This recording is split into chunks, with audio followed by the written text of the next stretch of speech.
Hi everyone, we had another great night of chess in the Crypto Cup, and a game I want to look at tonight was between Hans Niemann playing the black pieces here. He was playing against world champion Magnus Carlsen and he just destroyed him in this game, completely outplayed him.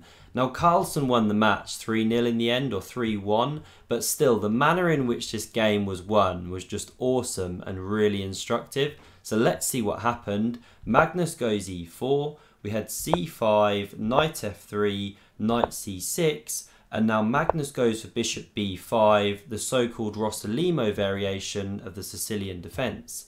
Now we had g6, the fianchetto variation, castles, bishop g7, rook e1, I'm just going to turn the engine off here, rook e1 from Magnus. And now the knight comes to f6. One thing to note, by the way, you could have gone c3 as white and move earlier there, play for the d4 stuff, but that's not what Magnus has got in mind in this game. So he pushes on with e5. Now obviously Hans knows this is going to happen, but he's now got a square on d5. Well, he always had a square. So he plonks the knight on d5, and now Magnus develops this knight to c3. And if black takes this one, well actually this favours white. You open the d file here, that's some uncomfortable pressure in combination with the pawn. The bishop's free to come out, and so that's why we didn't have the capture. We had this strange looking move, knight to c7, kind of underdeveloping, but you put the question to this one, and the knight does have options to come back into the game later. Now Magnus gives up bishop for knight here, shatters the pawn structure. It's a common idea in this variation actually, and you imbalance the position when you play like this. We had pawn recaptures like this, opening the queen, opening the bishop, and so although Magnus has given up his bishops, he does have this space advantage with the pawn and a lead in development here, plus a better pawn structure as we can see. So knight e4 now played by Magnus. He immediately centralises and he goes for this tricky variation now where he stops the castling rights. So he's attacking this pawn. Hans defends it with pawn to b6, and now he goes knight f6 check here, using the fact that if you take this one, we go like this, bang, we've opened the e-file, king moves, we pick up the bishop, and although the material is still level here, with b3 coming, bishop b2, that bishop's just going to have a field day on that long dark square diagonal. So not good. You don't want to take the knight. So the king goes to f8 here, and now Magnus hops back. This time you are threatening to take the knight, so it jumps into e4. And now bishop g4 from Hans. Good move. So he's undermining one of the defenders of this e5 pawn. And now the next move is really interesting because it looks like this one's just dropping off the board, right? So after pawn d3, why can't the bishop just simply take this pawn? Well, this is where there's some crazy tactics when I was clicking around here. And this has been played, this is well-known theory going way back to kind of 1995. There's a game here between Timon and Kramnik, for example. So if you take that one, well, the knight can actually capture the bishop. This is the crazy thing. You sacrifice your queen because after bishop takes, you can either give a check first or you can start with knight c6, but let's say this one. Now stepping to g8 is best. You don't want to go to e8 and line up with the rook here. So say it moves across. Well, now you take this pawn and the queen's actually got very few squares. Say it goes to d7, the very logical looking move. Well, now this is the phenomenal piece. You can go knight f6 check. The king is completely boxed in, so taking is forced, and now you check from e7 supported by the rook. So the queen is actually forced to give itself up, and this is better for white. You're attacking this one. So crazy tactics going on, queen sack in the air, and that's why you can't immediately win this pawn on e5 here. So both players know this, and in this position here, Hans goes knight to e6. So now none of those tactics work anymore because this knight is blocking the e-file from the rook at the end of all the lines.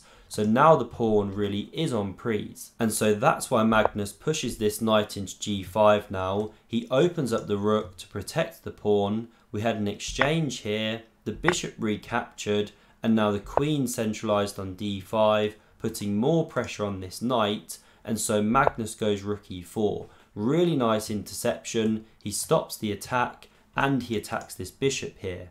And if you take this knight on f3 here, thinking you can win a pawn, well, you can temporarily, but after the pawn is captured, well, then there's big pressure now coming down the e-file. Your king isn't safe here. So you can bring this rook across, or you can start with queen to e3, and there's so much pressure on this one, then the pawn behind. You could even check like this in some variations, and say you try and glue everything together with f6, well, then we can bring another rook. Again, if you take, well, we're on this one, and if you try and move the king up, just hold steady on the position, well, you can even drop this bishop back just to add to all the pressure here coming down this e-file. So you don't want to be capturing that knight, going in for this whole thing. So instead, Hans played bishop to f5, good move. And now here I don't like Magnus's decision. So he makes a very committal pawn break. When you run it with the engines, it's actually a good move, but I just think in practical terms, it's hard to play after this. So he goes pawn to c4 here, he kicks back this queen, and then he goes rook to e3. But now he's created this backwards pawn, really difficult to actually live with here, and he struggles to actually get a pawn break in this game later in the game. And just running it back here, I think dropping back with the rook, so in this position here, would have been slightly better. And I was clicking around, say you had a line like we saw in the game, where Hans gained some kingside space. Well, one line I really liked the look of was pushing the a-pawn, say black shuts that one down, well, now you can switch to f1 and actually start preparing this pawn f4 stuff, playing for that pawn break. So a long line here, I'll flick it all back, but this is how I think is the best play for white in these kind of positions. But Magnus goes c4, the queen drops back, then rook e3 comes out of the attack, and now Hans can get something going on the king side here, and then also pressure this pawn, difficult for Magnus to cope with. So bishop f4 played, g5 kicks it once again, it drops back here, now rook d8 pressures that pawn, pawn h3 from Magnus, the king came to g8, so Hans just starts casting by hand here, pawn a3, so Magnus wants to play for a queenside break, but Hans just allows it. So king h7, b4, rook d7, he even allows Magnus to take on c5, double the pawns, because actually attacking this double pawn is really difficult, as we can see. The queen would have to come all the way to here, you lose a lot of time, you leave the defense of this pawn.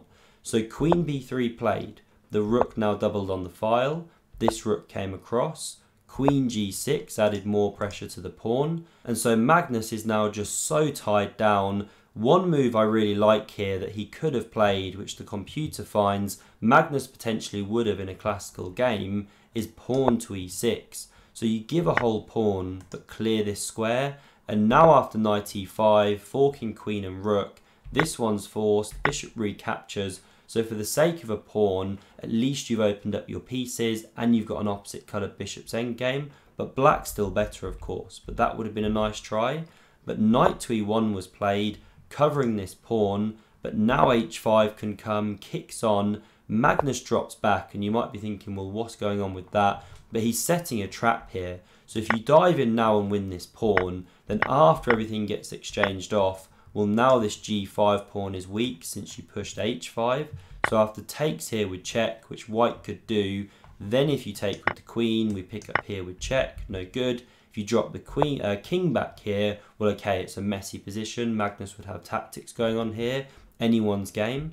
So that's why Hans didn't take this pawn on d3. Instead, he goes h4, kicks that bishop, and now e6. Rock solid, no need to rush with g4. First, you need to protect this one anyway, and Magnus just really can't do much here. He has to try and generate play on the queen side, but this is so slow, and his king is coming under fire. So queen c3 played. Magnus is looking at d4 potentially, so the bishop drops back, and now if you go d4, we can have this mass exchange, and then the bishop bounces out to c5 here, pressuring this square. How do you defend that one with this bishop? This bishop pair, they're just absolute monsters here.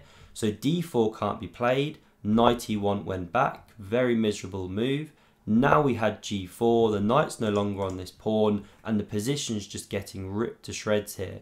So h takes on g4 played, the bishop recaptured, now f3 hits that one, it came back to f5, f4 from Magnus, so very desperate stuff. This bishop's now horrendous, and Hans can just slowly improve this position. So the bishop bounced back to h6, pressures here, queen a5 was played, Magnus seeking counterplay, but queen g4 hits this rook, and here Magnus blunders.